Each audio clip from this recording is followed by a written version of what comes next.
وأصحابه أجمعين أما بعد فأعوذ بالله من الشيطان الرجيم بسم الله الرحمن الرحيم إن أكرمكم عند الله أتقاكم صدق الله العظيم اللهم صل على سيدنا محمد وعلى آل سيدنا محمد وبارك وسلم.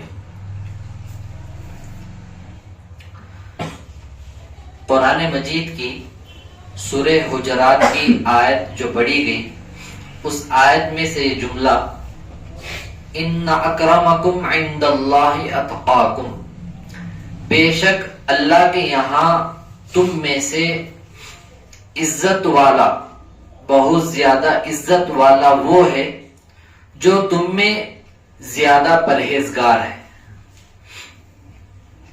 اس آیت کے تحت معتبر 3 قصے انشاءاللہ ہم رکھنا چاہتے ہیں. ہو سکتا ہے یہ 3 قصوں میں سے آج کی مجلس پر بھی فٹ ہو جا سکتی ہے.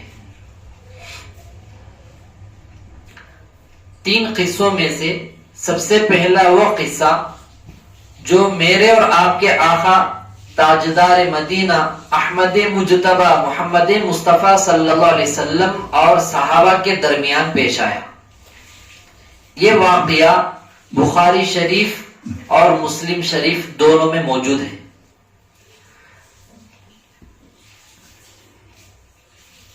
یہ آیت پڑھ کر ان قصوں کو بتانے کا مقصد یہ ہے جتنی عقیدت زیادہ ہوگی اتنا ہی فیض نصیب ہوگا. جتنی زیادہ عقیدت ہوگی اتنا ہی فیض نصیب ہوگا. مطلب یہ ہے کوئی استاد ہے، استاد سے شاگرد اسٹوڈنٹ پڑھنے والا اس استاد سے جتنا زیادہ محبت کر کے عقیدت سے سبق پڑھے گا اللہ اسی کے مطابق اس کے سینے کو علم کے لیے کھولتے رہیں گے اور اس سے وہ تمام باتیں سمجھ میں آتے رہیں گے آسانی کے ساتھ. اسی طریقے سے کوئی شخص کسی شیخ سے بیعت ہو کر مرید بن جاتا ہے تو اس مرید کا اس شیخ سے جتنا زیادہ عقیدت محبت اس کے دل میں رہے گی مرید کے، تو شیخ کے سینہ بسینہ اللہ تعالیٰ فیض کو مرید کے سینے میں منتقل کریں گے. یہاں پر سب سے پہلے دیکھنا یہ ہے ہمارے آقا صلی اللہ علیہ وسلم کے ساتھ صحابہ کا عقیدہ، صحابہ کی عقیدت، اعتماد نبی پر محبت کتنی تھی. ایک مرتبہ مدینہ منورہ سے مکہ المکرمہ کو ایک عورت جانے لگی. کسی نے ان کے ہاتھ میں ایک لیٹر پیڈ ان کو تھما دیا، اس عورت کو. یہ خط یہ جا کر آپ کفار مکہ کے حوالے کر دو، کیونکہ اس کے اندر لکھا ہوا تھا کہ مدینے کے اندر مسلمانوں کی پوری حالت لکھی گئی تھی.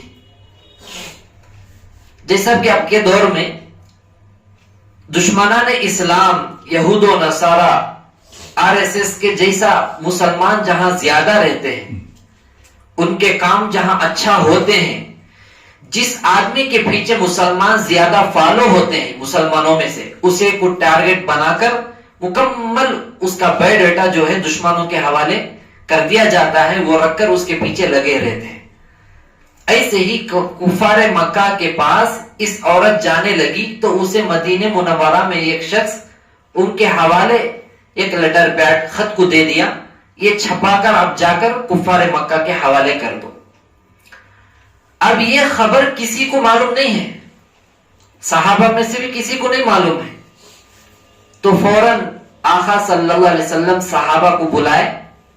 یہ بلانے والے صحابہ میں حضرت علی رضی اللہ تعالیٰ عنہ بھی موجود تھے.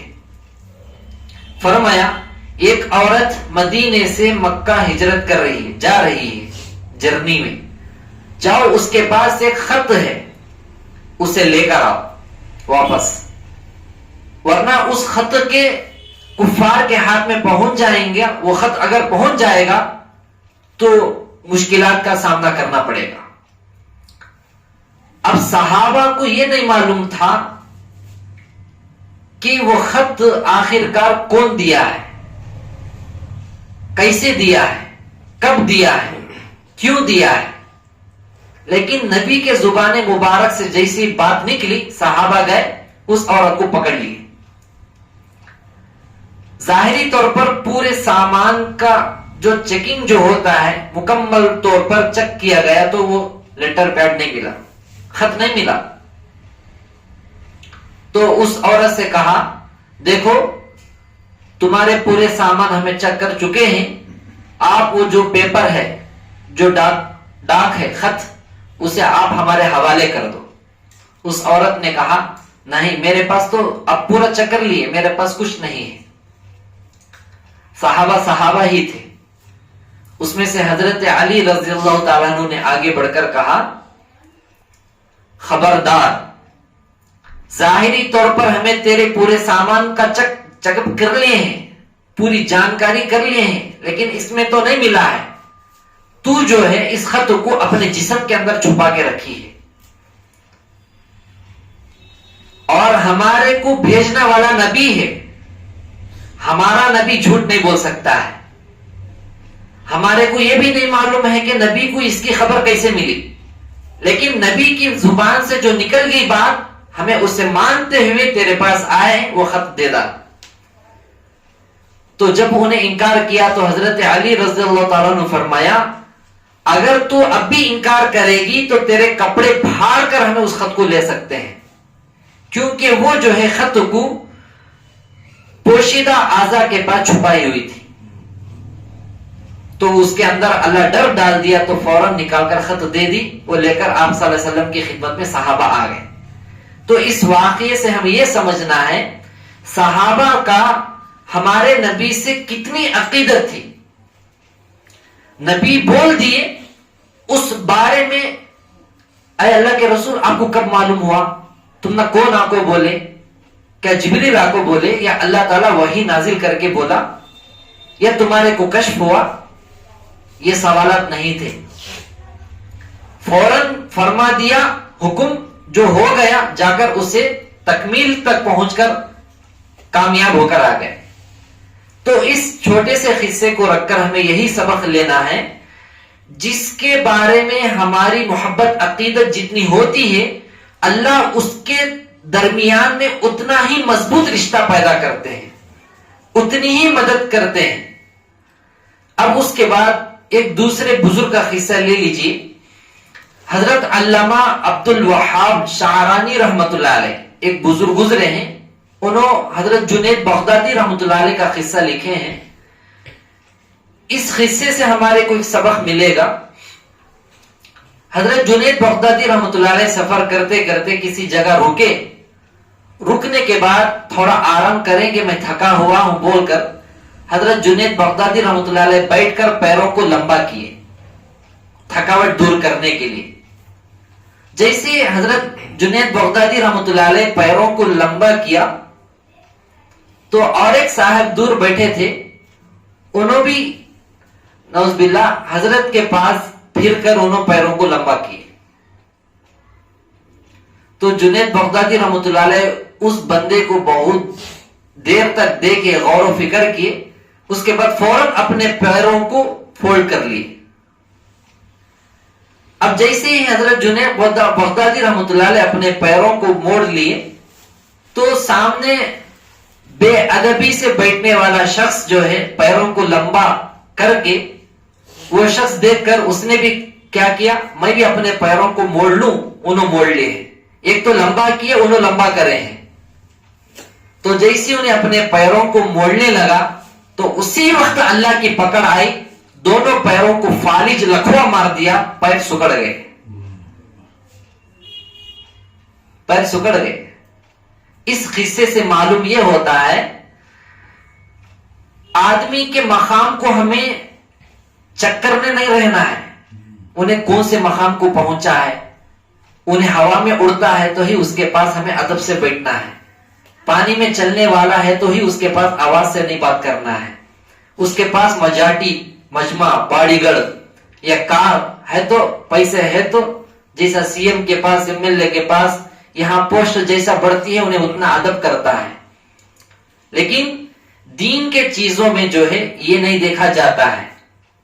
حافظ ہے، ادب کا لحاظ رکھیے، عالم ہے، ادب کا لحاظ رکھیے، امام ہے، ادب کا لحاظ رکھیے، باپ ہے، ادب کا لحاظ ضروری ہے، استاد ہے، ادب انتہائی ضروری ہے، شیخ ہے، ضرور ان کا لحاظ ادب کے ساتھ ہمیں کرنا ہے۔ یہ چھوٹے سے قصے سے غور کیجئے، اچھا سا آدمی لمبا پیروں کو کر کے لیٹا تھا، اس کے دل میں کیا تھا اللہ جانے، تو حضرت اسے دیکھے پھر بھی اس کے باوجود انہیں حضرت نے فرمایا میرے پاس تو پیروں کو لمبے کر کے بیٹھا ہے، فولڈ کر لی، یہ نہیں کہا، بس اسے تھوڑی دیر دیکھے، آنکھوں میں شاید اشارہ ہو، وہ نہیں سمجھ پایا تو حضرت خود اپنے پیروں کو فولڈ کر لیے، تو لیکن اللہ کو یہ ادا پسند نہیں آئی، ایک میرا نیک بندہ بیٹھا ہے اپنی ضرورت کے تحت، تو ان کے سامنے ناقدری سے بیٹھ کر مستی کرتا ہے، جا تیرے پیروں کو ہمیشہ کے لیے لمبے کر دیتا ہوں۔ لکھوا مار دیا، دونوں پیر فالج سے اکڑ گئے، فولڈ نہیں ہوئے۔ آخری قصہ بتا کر میں بات ختم کروں گا۔ ایک بزرگ ہیں، کتاب میں ان کا نام نہیں ملا، اور اس بزرگ کے زمانے میں جو بادشاہ تھا ان کا نام بھی یاد نہیں ہے، کتاب میں موجود نہیں ہے، ہو سکتا دوسری کتابوں میں موجود ہو۔ اس بادشاہ کو ایک رپورٹ پہنچا کہ تمہارے زمانے میں ایک شیخ ہے، ایک بزرگ ہے جسے خلافت دی گئی ہے، اور ان کے مریدین لاکھوں میں بڑھتے جا رہے ہیں، دن بدن ان کے مریدین بڑھتے جا رہے ہیں، مجاٹی بڑھ رہی ہے۔ تو بادشاہ کو ڈاؤٹ آیا، ہتھے نہ چمچے، تو انہوں جیسے کان میں سر پھونکے بادشاہ جو ہے سوچنے لگا، بادشاہ کو بات ڈالی گئی، بادشاہ آپ کے لیے خطرہ ہے۔ وہ کیا ہے؟ ان کی مجاتی بڑھتی جا رہی ہے، کہیں ایسا نہ ہو کہ پورا ملک جو ہے ان کا مرید بن جائے، وہ شیخ جو ہے پورے مریدین کو اشارہ کر کر تمہاری تخت کو نیچے کر کر تو وہ تخت پر وہ شیخ بڑھ جائے۔ اب جیسی ہی بات پہنچی، بادشاہ جو ہے وہ بزرگ کو، اس شیخ کو بلا بھیجا اپنے محل میں، دربار میں۔ وہ بزرگ آئے، آنے کے بعد پوچھا ہم نے سنا ہے کہ آپ کے مریدین لاکھوں کی تعداد میں اور دن بدن بڑھ رہے ہیں، مجھے آپ سے خطرہ ہے، آپ کے متعلقین سے۔ متعلقین کا تو جن سے ہمیں تعلق رکھتے ہیں اسے کہیں گے متعلقین، آپ کے مریدین سے مجھے خطرہ ہے۔ تو جیسے ہی یہ بات سنے شیخ، انہوں نے فرمایا آپ کو بات غلط پہنچی ہے، یہ رپورٹ غلط ہے۔ تو بادشاہ بولا نہیں، پروف ہے ہمارے پاس، میں نہیں مانوں گا۔ آپ کے لاکھوں کے دن بدن روزانہ سینکڑوں آدمی آپ کے پاس آتے جاتے ہیں، روزانہ سینکڑوں جب آتے ہیں تو ہفتوں میں ہزاروں ہو جائیں گے، مہینوں میں لاکھوں ہو جائیں گے۔ تو بادشاہ کے نام ماننے پر اس بزرگ نے اس بادشاہ کو ایک ترکیب بتائی، آپ ایسا ایسا کیجئے، جب پتا چلے گا۔ تو بادشاہ بولا نہیں، آپ کے سچ بتاؤ کتنے مریدین ہیں؟ حضرت نے فرمایا وہ مجمع تو لاکھوں کا ہے، لیکن میرے مرید صرف ڈیڑھ مرید ہے میرا، ایک اور آدھا، 1.5 روپے کی طرح 1.5 مرید ہی میرے۔ اب بادشاہ کو بات سمجھ میں آئی، انہیں کہا کہ میں دیکھنا ہی ہے وہ کون ہے۔ اعلان کیا گیا فلانے شیخ کے جو مریدین ہیں فلانے میدان میں اسی وقت میں جمع ہو جائے گے۔ بہت بڑا لاکھوں کا مجمع آ جاتے ہیں۔ بادشاہ اس بزرگ کو دیکھ کر کہا دیکھیے آپ کے کتنی مریدین ہیں، آپ کی ترکیب کو میں اپناتا ہوں، دیکھیں گے کون نکلتے ہیں اوریجنل اور ڈپلیکیٹ۔ تو بادشاہ نے کہا یہ شیخ جو تمہیں سب کے سب ہاتھ میں بیعت جو کر کے ہیں، یہ شیخ سے غلطی ہو کر ہے، اگر یہ غلطی مجھے معاف کرنا ہے تو کوئی شخص ان کے بدلے آنا ہے، انہوں اپنی جان دے دینا ہے۔ اگر کوئی بھی آگے بڑھ کر نہیں آئیں گے تو ہمیں اس تمہارے شیخ کی گردن قلم کر دیں گے، قتل کر دیں گے، اتنا بڑا گناہ اس شیخ سے ہو کر ہے۔ اب جیسی بات آئی، دھیرے دھیرے دھیرے مجمع کم ہوتا گیا. یہ کون سی مصیبت ہے؟ ہمیں جا کو بیت ہو کو مجمع میں گئے, یہاں جان دینا ہے, ہمارے کیا پڑا ہے. دھیرے دھیرے کم ہو گئے. تو پھر بادشاہ اعلان کیا, دیکھو تمام آپ لوگ جس کو شیخ مانتے ہیں اس سے غلطی ہو کر ہے, اور اس کی سزا یہ ہے کہ یہ شیخ کو قتل کرنا ہے, سولی کی سزا ہے. اگر یہ نہیں دینا ہے, اگر کوئی آگے بڑھا کوئی مرید, اس کے بدلے انشاءاللہ ہو سکتا کہ ان کو معاف کر کے اس کے بدلے اسے سولی پر چڑھا دیا جائے گا. اب جیسے پھر اعلان ہوا تو گنے چنے ہزاروں سینکڑوں لوگوں میں سے لاکھوں کا تو مجمع چلے گیا. ایک آدمی ہاتھ اٹھایا. ہاتھ اٹھانے کے بعد اسے جو ہے مجمع کو آنے سے پہلے بادشاہ جو ہے خیمہ لگائے ہوئے تھے, ایک ڈیرا ڈالے ہوئے تھے جس کے اندر ایک بکری کو بندھے ہوئے تھے, بکرا. اس مرید کو بلا لے کر جا کر اندر وہ بکرے کو کاٹ دیے. مرید کو قتل نہیں کیے, اس بکرے کو کاٹ دیے. اب بکرے کو کاٹنے کے بعد ڈیرا جیسا ہوتا ہے, نیچے سے کچھ کھلا حصہ ہوتا ہے, تو اس زمین کے حصے کے اوپر سے بکرے کا خون بہنے لگا. باہر نہیں معلوم ہے کہ اندر کیا ہو رہا ہے. اب باہر دیکھنے والے سوچے شیخ کے بدلے واقعی نے کوئی جان دے دیا ہے, اس کا خون نکل رہا ہے. اب بچا کچا مجمع تھا تو بادشاہ پھر باہر آ کر کہا, دیکھو ایک جان کافی نہیں ہے اور ایک جان کی ضرورت ہے. اب بولو کون تیار ہے؟ کوئی بھی تیار نہیں. سینکڑوں ہوتے ہوتے اور مقدار کم ہو گئی.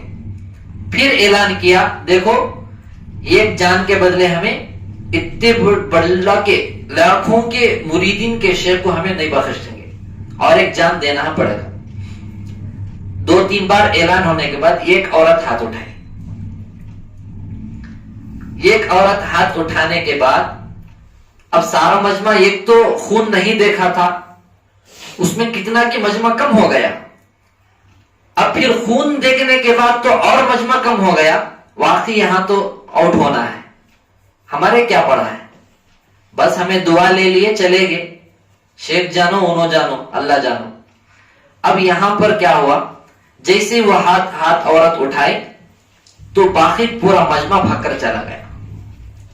تو اس وقت بادشاہ کہا, ہاں آپ نے سچ کہا تھا کہ میرے مریدین لاکھوں میں نہیں, ہزاروں میں نہیں, سینکڑوں میں نہیں, 1.5 ہے. تو پھر اس بادشاہ نے کہا, آپ 1.5 اس لیے کہا ہے, مرد کی ایک گواہی قابل قبول ہے, مرد کے بدلے 2 عورتوں کی ضرورت پڑتی ہے, اس لیے 1.5 کہا. تو حضرت فوراً فرمایا یہ غلط ہے. کیوں آپ غلط کہہ رہے ہیں؟ دیکھو خون کو نہ دیکھ کر جو مرید آگے بڑھا ہے انہیں آدھا ہے, خون کو دیکھنے کے بعد جو عورت آگے بڑھی ہے انہیں فل ہے. بس سمجھ میں آ رہی؟ خون کو دیکھنے سے پہلے جو آگے بڑھا وہ مرید ہاف کے درجے میں ہے, آدھا مرید. خون کو دیکھ کر جو آگے بڑھی عورت وہ فل مرید کے مقام میں ہے, گویا کہ 1.5 مرید میرے ہیں. اب اس قصے کو رکھ کر ہمیں یہ سمجھنا ہے, آج کل جہاں کہیں بھی ہمیں نے دین کے تعلق سے جو بھی سچائی کے راستے پر چلتے ہیں, سب سے پہلے ان کے جڑوں کو, ان کے پروں کو, ان کے آس پاس کے رہنے والوں کو کاٹو اور سر پھونکتے رہو تاکہ انہیں کمزور ہو جائے. یہ خانقاہی نظام, دین کے تقاضے, جو بھی کام جو چل رہے ہیں, اس میں اللہ لاکھوں کے مجمع صرف 1.5 آدمی وہاں جو معتبر تھے, ہو سکتا ان کے مخلص سے اللہ تعالیٰ ان سب کی بھی مغفرت کرنے والا ہو. تو اللہ یہی چاہتے ہیں کہ مجمع کو اللہ پسند نہیں کریں گے, آنے والے مخلصین کو پسند کریں گے. میں بھی دیکھ رہا تھا کہ آج جو بارش جو چل رہی ہے, موسلادھار بارش, اس میں کون کون نکل کر آئیں گے, اور ہمارے کو معلوم بھی ہوگا بعض ہو سکتا ہے کسی کو سردی ہو, زکام ہو, بخار ہو, آنے والے آ گئے ہیں, لیکن نہیں آنے والوں پر ہماری کوئی اعتراض ناراضگی نہیں ہے. جتنی عقیدت رہے گی اتنا ہی فیض یاب وہ شخص ہو سکتا ہے. ہمیں ظاہری طور پر جیسا ذکر کرے ہیں باطنی طور پر بھی ذکر کرنے والے بن جانا ہے. جیسا پاک و شفاف ہمیں آ کر بیٹھے ہیں ظاہری طور پر، ایسے ہی باطنی طور پر بھی ہمیں پاک و شفاف بن جانا ہے. اگر ہمیں ہمارے دل کو اللہ کی معرفت کے نور کو، معرفت کو، انوارات کو اپنے اندر لانا ہے، عقیدت اور محبت، اعتماد نہایت ہی ضروری چیز ہے، نہایت ہی ضروری چیز ہے. وہ بادشاہ اور شیخ کے قصے کو اگر ہمیں لیں گے، رمضان کے بعد ایک دو بیان جو ہمارے ریلیز ہوئے تھے اس کے بعد بھی یہ سیٹ ہو سکتا ہے واقعہ. جن حضرات کے نام ہمیں لے کر بیانات کرے تو کئی ساتھیوں کے پیروں کے تلے زمین سسک گئی. اب نام لے لیے ہیں، اب کمپلینٹ دے دیا جائے گا، اندر ڈالا جائے گا، اب اس کے ساتھ ہم سبھی کھڑنا ہے. مسجد کوثر مسجد کے اندر شب بارات میں مجمع میں ہمیں اعلان کیے تھے، شاید بعض لوگوں کو یاد ہوگا، یوٹیوب میں بھی موجود ہے. کون کون ایسے ساتھی ہیں جو ہماری ہر بات پر لبیک کہتے ہوئے کھڑے ہونے والے ہیں؟ تو اکثر مجمع کھڑا ہوا تھا، جان دینے کے لیے تو بھی کھڑا ہوا تھا، ہر لائن سے کھڑا ہوا تھا. لیکن اس کے بعد صرف ایک ہی حرکت پر، ایک ہی جھلک پر، ایک ہی جملوں پر کئی مجمع جو ہے جیسا وہ بادشاہ شیخ کا جو قصہ آیا ایسے ہو گیا. اس سے فائد حاصل نہیں ہوگا. لاکھوں مرتبہ ہمیں ذکر کر لیں گے، لاکھوں مرتبہ ہمیں جو ہے وظیفے پڑھ لیں گے، ان سے وہ فائز حاصل نہیں ہو سکتا ہے جتنا فیض عقیدت اور محبت کے ہمارے دل میں رہنے سے حاصل ہو سکتا ہے. یہ ضروری چیز ہے. اگر ہمارے دل میں سچی محبت عقیدت رہے، مختصر ہمارے معمولات ہوتے رہیں، یہ بہت آگے ہم بڑھ سکتے ہیں. جوش میں آ کر ہمیں کئیوں مرتبہ ذکر کر لی، پورا ہفتہ چھوڑ دی، اس کا بھی فائدہ نہیں ہوگا. روزانہ مستقل کچھ نہ کچھ ہمارے اندر پابندی ہونا چاہیے اور عقیدت محبت بھی بڑھ چڑھ کر ہمارے اندر لاتے رہنا ہے، لاتے رہنا ہے. ایک نام آپ لوگ سنے رہیں گے، عمر ابن عبد العزیز رحمۃ اللہ علیہ، جن کے زمانے میں بھیڑیا اور بکری مل کر بیک وقت پانی پیا کرتے تھے. ان کی حکومت کے دور میں جس دن بھیڑیا بکری کو کھا لیا، چرواہا کہاں ہو سکتا ہے، اس وقت کا جو بادشاہ ہے، حاکم، وہ دنیا سے چلے گیا. تو سمجھو ان کی حکومت کے دور میں ایک خون خوار جانور دوسرے جانوروں کو تکلیف نہیں دیتا تھا، تو یہ کتنا منصف بادشاہ. انہوں کیسا بنے؟ اپنے شیخ کی خدمت میں، شیخ کا نام ہے ابو حازم رحمت اللہ علیہ. کیا نام ہے؟ ابو حازم رحمت اللہ علیہ. اور مرید کا نام ہے عبد العزیز. عبد العزیز رحمت اللہ علیہ اپنے شیخ کی خدمت میں آنا جانا کرتے تھے، بہت زیادہ محبت چاہت کے ساتھ. ایک مرتبہ ابو حازم رحمت اللہ علیہ خوشی میں آ کر ان کے پاس جو روٹی کا ٹکڑا تھا اسے خوشی میں اٹھا کر دے دیا اپنے مرید کو. مرید کو جیسے روٹی کا ٹکڑا دیے تو عبد العزیز رحمت اللہ علیہ خوشی کے مارے اس روٹی کے ٹکڑے کو گھر کو لے کر آئے اور اپنی بیوی سے، اپنے اہلیہ سے مشورہ کیا، دیکھو یہ شیخ کی طرف سے ملا ہوا روٹی کا ٹکڑا ہے، روٹی کا ٹکڑا ہے، اس کی برکت کو ہمیں کیسے حاصل کریں؟ آپس میں مشورہ کیے تو دونوں مشورہ کر کے یہ طے کیا، چلو ہمیں اس کے 3 حصے کریں گے، اس روٹی کے ٹکڑے کے 3 حصے کریں گے. 3 حصے کرنے کے بعد 3 روزے رکھ کر ہر افطاری میں ایک ٹکڑا کھا لیں گے. کیا شان ہے ان بزرگوں کی. طے کر لیے، پہلے دن روزہ رکھے، پہلی افطاری سے ایک ٹکڑا کھا لیے. اب شیخ کی ملی ہوئی برکت کی چیز ہے، وہ برکت کو ہمارے اندر آنا ہے. نتیجہ آپ کو بتاؤں گا کیا ہوا. دوسرے دن روزہ رکھے، افطاری میں دوسرا ٹکڑا کھا لیے. تیسرے دن روزہ رکھے، افطاری میں تیسرا ٹکڑا جیسے کھائے، ان کو اولاد نہیں تھی، اللہ کی طرف سے فیصلہ ہو گیا یہ میرا بندہ ایک میرے نیک بندے کی لائی ہوئی برکت کو تبرک سمجھ کر انہیں روزے رکھ کر اسے افطاری کر رہا ہے، چلو اسے بیٹا دیتا ہوں۔ اسی رات اللہ فیصلہ کر دیا، ان کو بیٹا پیدا ہوا تو اس کا نام انہوں نے رکھا عمر۔ تو یہ عمر ہی بڑا ہو کر عمر ابن عبد العزیز رحمۃ اللہ علیہ بنے۔ اتنے بڑے شیخ کی خدمت میں ایک چھوٹا سا روٹی کا ٹکڑا اتنی محبت میں لا کر 3 روزے ہر افطاری میں ایک ایک ٹکڑا کھانے کی برکت سے، شیخ کی محبت عقیدت کی برکت سے اللہ تعالیٰ ان ٹکڑوں کو اتنی زیادہ انہوں قدر کر کر روزہ رکھ کے افطاری کرنے کی برکت سے اللہ ان کو اولاد لڑکا دیا اور اس کا نام عمر رکھا گیا۔ وہ عمر جس کی حکومت میں عمر بن عبد العزیز رحمۃ اللہ علیہ کی حکومت ایسی قائم ہوئی کہ بھیڑیا اور بکری دونوں مل کر پانی پی رہے تھے۔ تو ایسی عقیدت محبت جب تک ہمارے اندر کوٹ کوٹ کر نہیں بھرے گی، ہمیں آگے بڑھنا ہمارے لیے دشواری پیش آئے گی۔ اس لیے یہ 3-4 قصوں کو ہمیں سامنے رکھ کر مکمل طور پر ہمارے اندر تبدیلی ضرور اللہ لائیں گے، ہمیں ارادہ کر کر اس پر کھڑے ہو جائیں گے، اور ادھر ادھر ہمارے سے کچھ لینا دینا نہیں ہے۔ جو بھی دین کا کام ہے ہمارا ہے اور ہمارے اوپر ذمہ داری ہے، اور دین کسی کا محتاج نہیں، ہمیں محتاج ہے۔ اس لیے سامنے رکھتے ہوئے ہمیں بھی ایسے ہی چیزوں کو اپنانا ہے، ادب کے اعتبار سے، عقیدت اور محبت کے اعتبار سے۔ دعا کریں کہ اللہ تعالیٰ جو بتائے ہوئے قصے ہیں سب سے زیادہ کہنے والوں کو، سننے والوں کو بعد میں اللہ تعالیٰ ضرور عمل کی توفیق نصیب فرمائے، اور ہمارے تمام